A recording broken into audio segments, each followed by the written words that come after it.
Take a look at the grid for the Singapore Grand Prix. Romain Grosjean topped the timesheets in qualifying 3, which produced one of the closest fields in Formula 1's history. We saw the top 10 separated by just over 1.5 tenths, with the top 3 separated by a ridiculous 0.003 of a second. Running through the grid, Grosjean, as said, took pole position, which continued Lotus's good second half of the season, with Nico Hulkenberg lining up alongside him.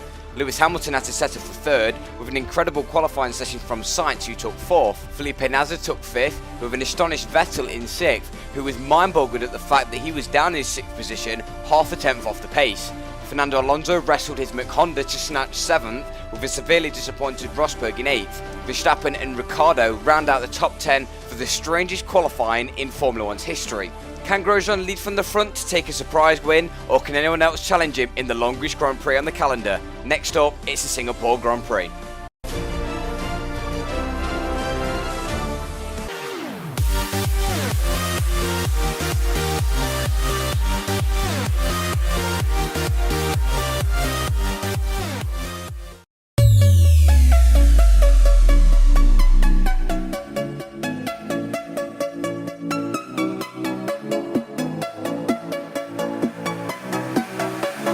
What's going on, guys? aarava here. Welcome back to my F1 Ultra Mod career mode. We're back with episode number 14 today, here for the Singapore Grand Prix, the first true night race of the F1 season, and we are ready for what should be a very interesting race. Obviously the longest race on the calendar as well, and a lot of high downforce needed for this circuit. Unlike the last episode, episode 13, where we ran a lot of low wing for the Italian Grand Prix at our home Grand Prix. Obviously, if you haven't seen that already, I do recommend you guys see that first before checking this one out. But obviously, that low wing did not, it actually hindered us in the end for the Italian Grand Prix, because we weren't able to keep up when it started raining. And here at Singapore, it's all about downforce, so we've gone for a very high downforce setup. And as you can see on the monitor there is a chance of rain, so we should be prepared for whatever the Singapore Grand Prix can throw at us. Let's waste no more time. Let's get straight to the grids for the Singapore Grand Prix, the 14th round. The season is slowly coming to an end. It's all slowly coming to a climax. Let's see what this round will have in store for us. Let's go to the grids.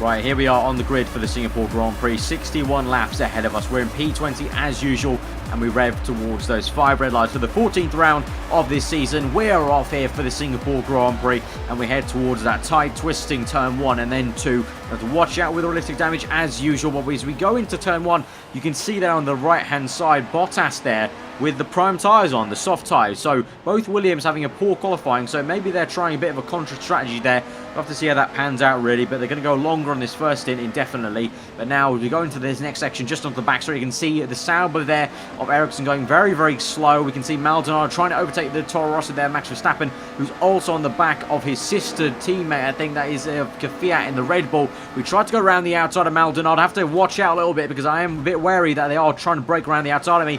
The Sauber there, Ericsson actually does that to me, and it's a bit of a chaos squabble here at the moment. We're in P15 at the moment, just around the outside of Ericsson. Can we get past Kvyat? He's got no front wing there, so that's a pretty damn easy move actually, and we're up into 14th place, and then we cut onto lap 2, straight onto the back of Max Verstappen there. Can we try and go down the inside? Obviously, on 2015, the game, he's caused a bit of an issue, but on 2014, the game, it's no issue, and we get him on the exit of the corner. A bit of a tank slapper there on the exit, but no harm done. We're up into 13th place, now right on the back of the second Red Bull. Daniel Ricciardo this time, I'm guessing it'll be a bit of a harder fight than Kvyat though. We've got DRS, however. Hamilton set the fastest lap of the Grand Prix, so he's really trying to chase down Grosjean, who is still in first place actually. Grosjean still in first place. Great stuff, but we're having a great side-by-side battle with Ricciardo, but we just managed to get him on the exit here, and we will get him for 12th place, and look who it is next.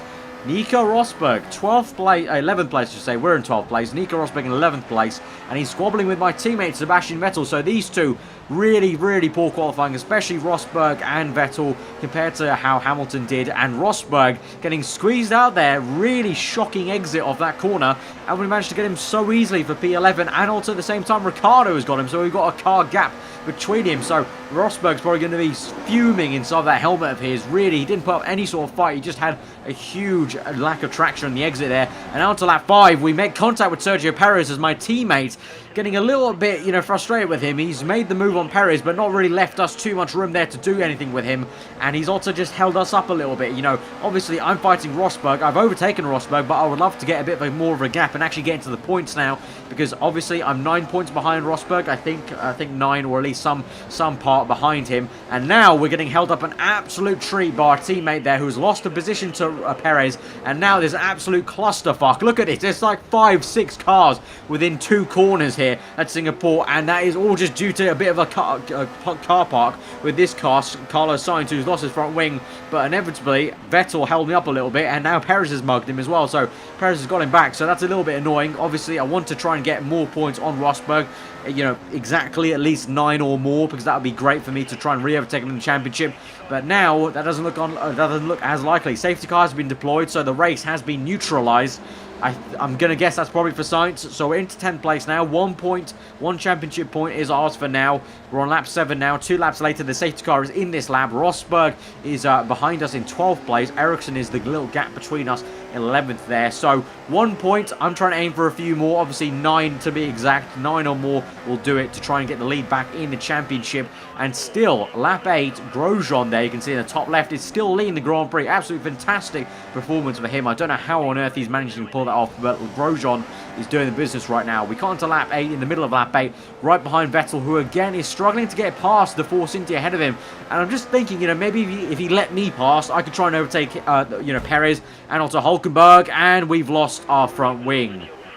We've lost our front wing. I did not even see that coming. We've lost our front wing. We've actually gone a little bit too right onto the left-hander, and we've smashed our front wing off in the wall. So we're going to have to come in for a pit stop now. That is absolutely atrocious. So just as I was about to say, we could have maybe, Vettel let me through. I could have overtaken the Force Indians. We could have done a bit of a tag team. But now that's all out the window, because I actually went too right there on the left-hander. I didn't think I was going to hit the wall, but I did. Obviously, in a circuit like Monaco or Singapore, you're not really looking at the barriers, you're not really looking at the walls. You're kind of just using your intuition. You're kind of using your peripheral vision, I should say. And that just let me down there. I was probably a bit too confident going to the left-hander. I swooped a bit too much right, and that has meant I've broken my front wing. But onto lap 9, around P16, got to try and do a comeback job there. We go down the inside of Kvyat, who's lost his front wing, so that wasn't too much of a kind of impressive move there. But we are trying to make a comeback drive here, and now we're going to try and overtake Sergio Perez, who has also lost his front wing. So 2 front wings off. Looks like Singapore is loving eating up these AI front wings there. And Perez, what a coincidence that we are trying to overtake him before, and now we have so easily now on lap 12. And now we're behind Will the Lad Stevens, who is still ahead of us by the 12th lap of the Singapore Grand Prix, which is pretty embarrassing. And we'll try and overtake him right now. Obviously, in the Manukar, he's not going to have the greatest downfall. So the hope is we can maybe try and get him on the left-hander here. We get a good enough exit. He goes very slow, even on the super soft tyres. We go right around the outside, and that's pretty damn easy for 14th place. And then past Maldonado, we're going to have to re-overtake him as we swoop into the hairpin, gaining a little bit more time on him. So now onto lap 13, lap 13 I should say actually, with DRS, Maldonado going very, very slowly after trying to overtake Mary, I'm guessing, and he's been squeezed out there a little bit, up into 11th place, as 2 people have also made, 2 or 3 people have made their pit stop now. Lap 13 was the pit window, so we have made that move. Obviously, we're out of sync now with everyone because we've made such an early stop.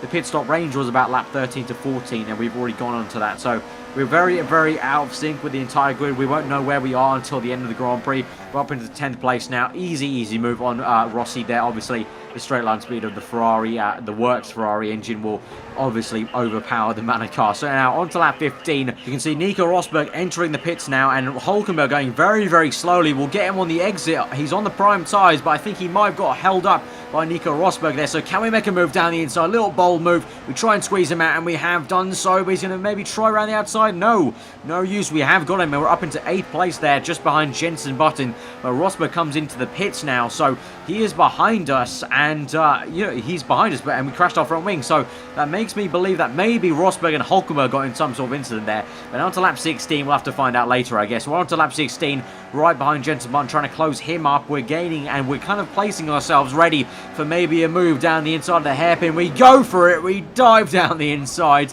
What a lovely little move there on Jensen Button. Obviously, you might have seen us coming in the mirrors, giving us a bit more space, but we made that move, and that was a move we needed to make to try and move on. And now we're right behind the Brazilian in the Sauber, Felipe Nasr. He's been doing excellent this season, got so many points for being in a Sauber, very, very impressive. But can we try and overtake him and then move on? Obviously, I still think Hamilton is in second and then Grosjean is still first. So right now, it's all to play for, and the win is still there because I do believe we should have the pace over Grosjean and Hamilton because of that, because Hamilton has not been able to overtake Grosjean. But actually, talking about that, Bottas is in first place now, you can see on the top left. So Grosjean has maybe perhaps fallen behind a little bit, but we're right behind Nasr still, unable to overtake him on that pit straight, so we're going to have to try and wait until this back end. And we tried to make a move down the inside. We've hit the curb a little bit. We've lost the rear end. And now Hulkenberg right in our mirrors there. You can see the proximity arrow. He's going to have DRS as well. So is he going to try and overtake us? Yes, he is. He powers past us with that Mercedes engine. Will he make it a double overtake on Felipe Nasr? There's been a huge collision there. We've got a puncher. Front wing off. And that is race over.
Sorry to see you out here in the Aarava so early this Sunday. Can you tell us what happened out there? I just think I got caught up in the wrong place, wrong time, really. You know, we didn't get a great run off the right-hander. Hulkenberg, you know, had a good shot, had DRS as well on me. I had DRS as well, but we were running quite a lot of downforce this weekend, so that didn't help as well. But yeah, he had a really good straight line speed. He tried to make the move on me, but also then tried to overtake, I think it was the Sauber car. And yeah, just wrong place, wrong time. I tried to, you know, cut back into the normal racing line. Hulkenberg got squeezed out a little bit, I think. And he sort of pulled back, sort of braked a little bit earlier than I was expecting. And you just came together.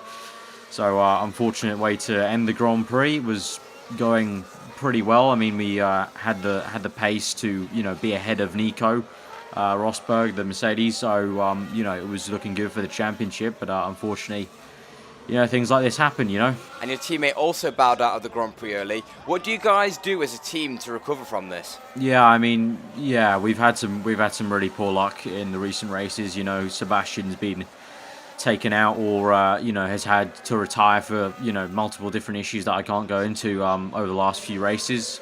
Been really poor run for him, so I'm sure he'll be wanting to pick himself up for the next round.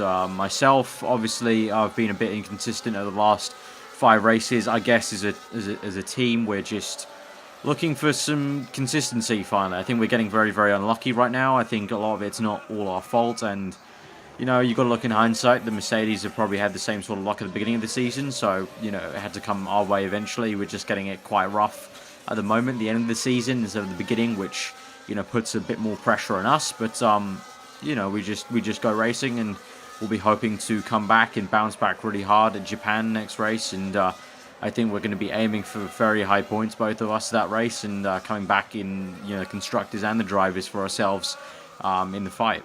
And just one more before I let you go. You seemed a little bit upset with Sebastian earlier on in the Grand Prix, feeling like he may have been holding you up throughout. Can you elaborate on this? Is there maybe some old tensions coming back between the pair of you?